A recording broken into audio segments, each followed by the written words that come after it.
เอาสบายดีและสวัสดีเนาะพ่อแม่พี่น้อง FC บัสสุขูสู่คนเนาะบ่ว่าสิอยู่ในและก็ต่างประเทศพี่น้องมาพบกันกับเฮาคือเก่าพี่น้องอยู่พีเดอร์บาดนี่เนาะทั้งเฮือนน้องอาเจืองคือเก่าพี่น้องเอ้ยเนาะอ๋อกำลังเฮ็ดหยังเด้กระถึกอยู่นี่เนาะสบายดีน้องสบายดีเด้อโอ้ยกำลังออกเอาเป็นหยังกันน่ะน้องเป็นไข้เอ้าเป็นแต่มื้อใดนี่ กินคืนโอ้ยกินยาแล้วบ่ โดยโอ้ปวดหัวบ่แม่นมียากินเรียบร้อยแล้วเนาะโดยโอ้ยพี่น้องเอ้ยเนาะโอ้เจ้าเฮ็ดเองบ่เนี่ยโดยประตูทางเข้าไว้ได้โดยอืมโอ้พี่น้องเอ้ยเนาะหักแล้วนี่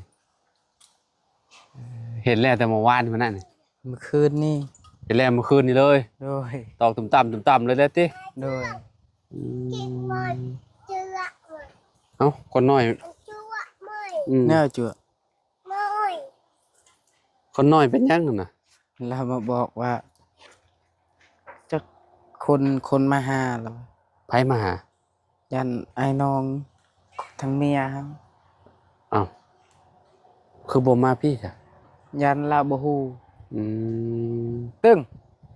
เฮ็ดแนวเถอะอื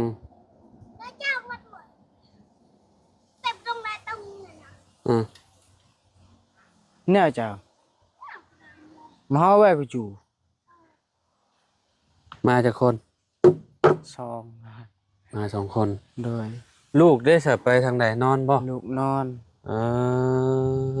หังพี่น้อยเนาะปวดหัวแห้งบ่หัง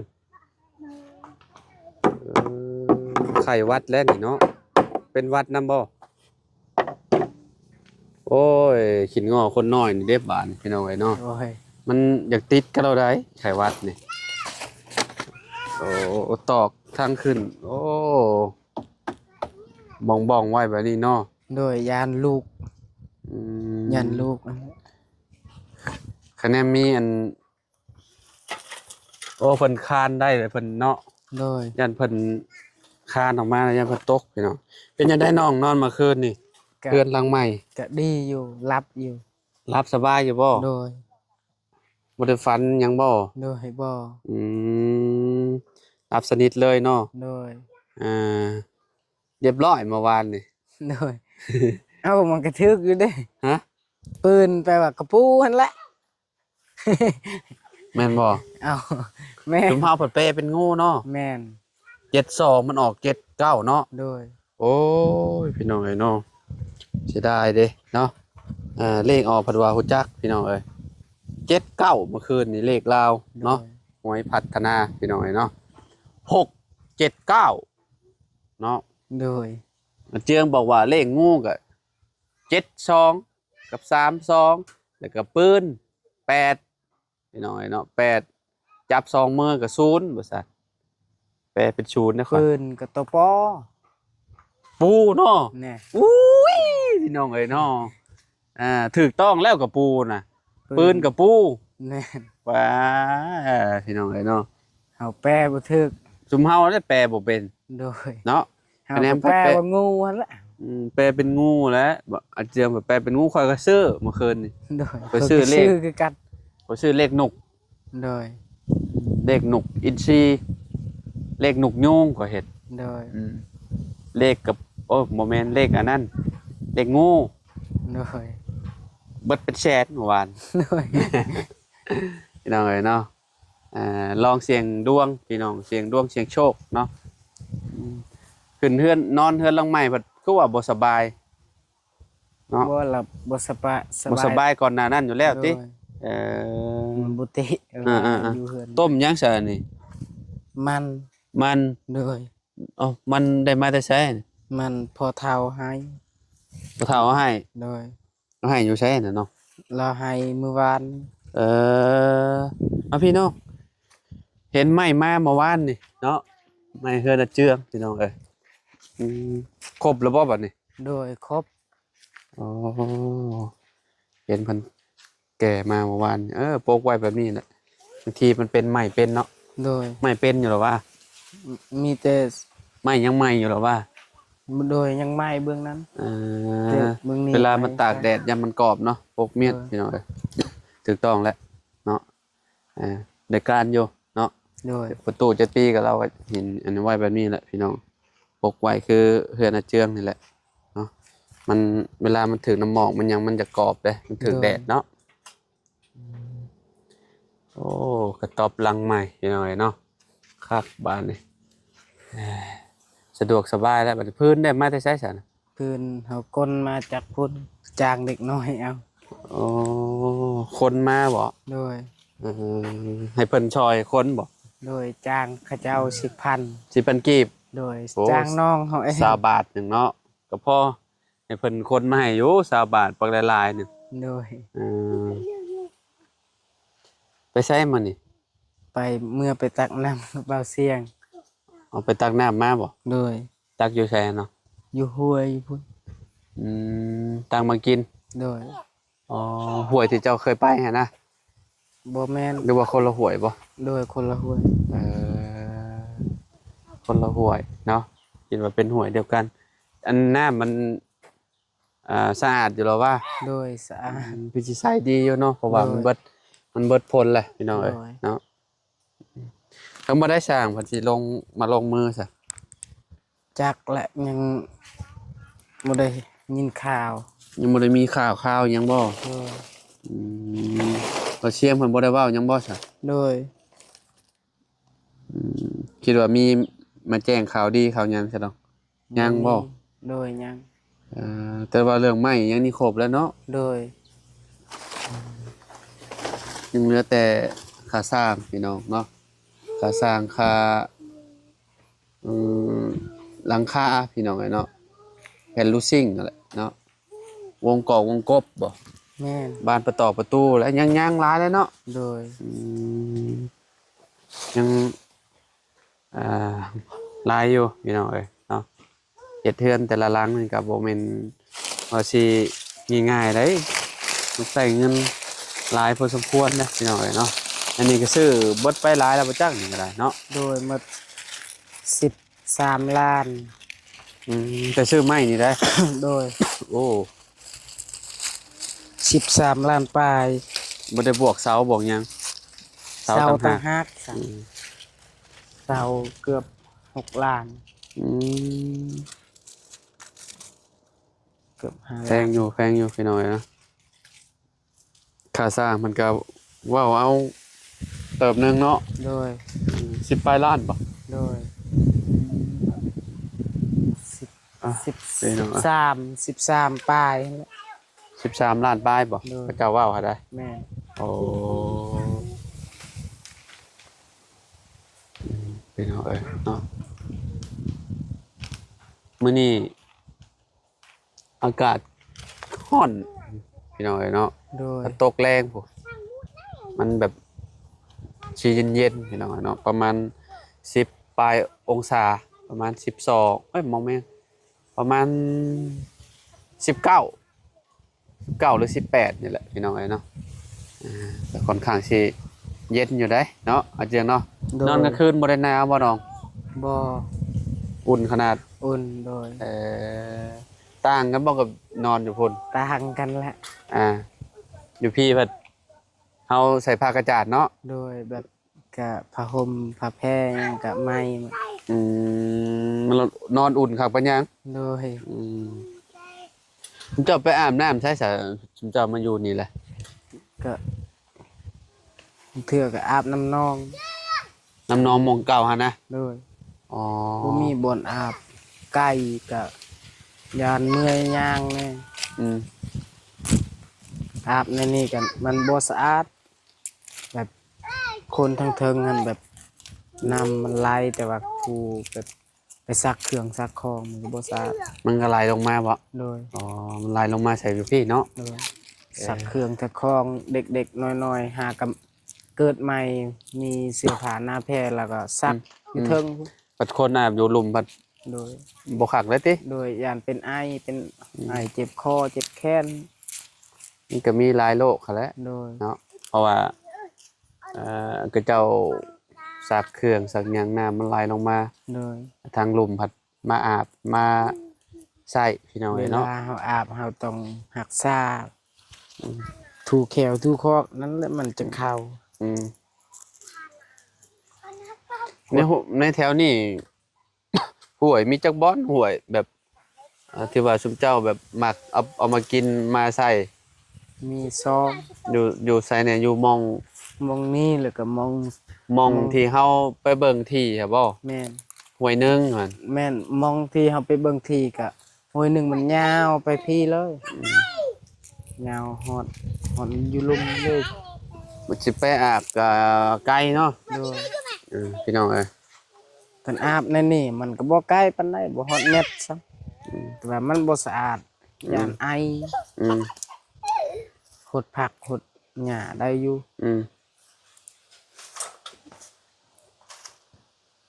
เฮ็ดปลูกผักปลูกหยังก็ถือว่า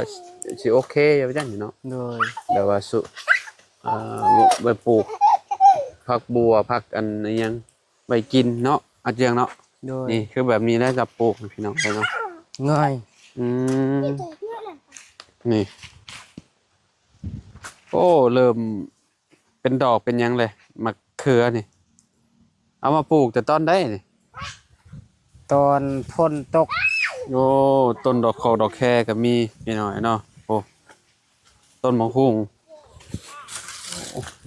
อันนี้อ้อยที่เจ้าเอามาครับบ่นี่ โดย อืมมาปลูกอยู่นี่เลยพี่น้อยเนาะโอ้กอข่ากับกอข่าบ้านบ่หรือข่าป่า ก็ค่าบ้าน หึ ก็ค่าบ้านแม่จะดีพากมาให้ อืม จักมันสิยามมันตายมันเหี่ยวมัน ต้นมะฮุ่งเลยนะ แม่นหดผักก็หดตลอดเลยเด้อมันก็ยังเหี่ยว หากมันบ่เดินแล้วเขาว่ามันเริ่มเหลืองเริ่มหยังเลย โดย ต้นมะฮุ่งเหี่ยวเข้าสิช่งรอดอยู่บ่เด้ ยานหดตลอด เอาแบ่ น้ำ บ่กินอันนี้น่ะ บ่แม่นควายงัวกิน งัวบ่ โดย อืมถ้าให้มันกินมันกัดแล้วมันอยากตายแล้วได้ต้นใหม่น่ะ โดย ให้พวกงัวพวกแบ่กินนี่นี่อ๋อกำลังงามต้นดอกแคน่ะดอกแคขาวน่ะนี่ต้นดอกแคขาวได้เนาะ โดย โอ้จะเอามาแต่ใช้ก็ แม่จะดีพากมาให้ ต้นมันได้ โดย อืมพี่น้องเลยเนาะอ้ายกินข้าวกับหยังหะน้อง กินข้าวกับ อันนั้นไข่ กินข้าวกับไข่บ่ โดยไข่เบาเสียงพากมื้อวานนี้ เออพื้นไม่ยังนี่คือข้าวคักแต่เนาะ ไม่เวียดเขาเฮ็ดทูบ เอาเห็ดทูบ โดย อืมคักอยู่ซะดังลูกดีบ่ ลุกไว้เด้ ติดคือสิติดไว้อยู่เนาะ ติดไว้โดย เออ เฮาซุ่มแล้วมันติดเลย กล่องพี่น้องเนาะโอ้แน่นดีเนาะสบายบัดนี้พี่น้องเนาะนอนก็ต้องย่านหนาวมีแต่ร้อนอย่างเดียวอาเจืองว่ะเนาะเดี๋ยวเด้นี่น้ำเพิ่นพี่น้องเนาะน้ำที่เพิ่นเอามากินไปหายเอามานะ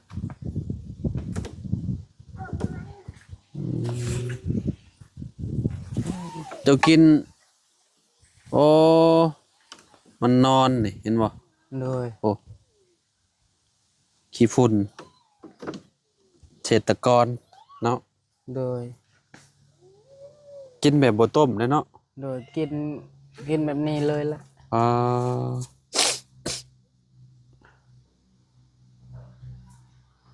ในเฮือนกินอยู่ใช่ซะในเฮือนแม่ เห็นแม่ก็กินน้ำนี้ กินน้ำอันนี้คือกันบ่ โดย อ๋อพี่หน่อยเนาะกินน้ำนี่คือกันเลยเนาะ น้ำคันน้ำเจาะนี่มันบ่เป็นบ่แบบนี้ หึ คันน้ำเจาะเอานี่มันบ่เป็นขี้ฝุ่นหรอก อืมน้ำเจาะมันก็คือกันมันก็สิเป็นสีขาวคือกันแ เวลาเขาเอามาหายไว้ดนๆเศรษฐกรมันก็สิขาวโดยๆอันนี่ก็มันก็เป็นพวกอยู่ในน้ำมาแหล้วเนาะแบบเฮาเบิ่งแบบสำนี่เนี่ยในกล้องนี่บ่เห็นดอกแต่ว่าตาเฮาเบิ่งนี่คือแบบหลายโคตรหลายเลยพี่น้องน้ำสร้างบ่มีบ่อยู่แถวนี้ก็เจ้าบ่ได้ขุดบ่บ่ผู้ผู้ขุดก็ขุดแต่ว่าในนี้มันลึกด้วยมันประมาณ20ปลายเมตรขุดน้ำนี่ได้โดยเอ่อขุดลงไปนี่ก็คือแบบเจอน้ำประมาณ20เมตรอย่างเห็นเนาะใส่ท่อนี่ก็ป๊าตกหลายๆเลยเนาะเบิดเงินหลายเนาะเห็นบอกกับเจ้าจอกันยังราคาประมาณ19โดยหา20ล้านอันนี้ก็เป็นบางเจ้าเด้โดยเฮือนหลังนี้จอกับเจ้าเจาะเท่าได้ครับนี่ ต้นนั้น7 ล้านก็เจาะ เออ ต้นนั้นมันก็บ่แพงปานใด เงินมันราคามันแพงเด้ตอนนั้น โดย เงินบ่ได้เฟ้อเด้โดยแบบจักใหญ่เลย อ่า เจาะก็ใส่ลมเอา แม่นใส่ลมคือเจาะคือบ้านน้องหัวแหละ โดยบ่ได้ใส่น้ำจักหน่อยบ่แพ้แล้วเจาะแล้วบ่อนหนึง ใส่สบายเนาะ โดย อันเนี้ยมีนะมีเป็นของตัวเองนะนำสร้างพี่น้องเอ้ยน้ำบาดาลนะเจาะเครื่องน้อยนิดไปบ่ฮอดใช้เครื่องพังเลย โดย อืมโอ้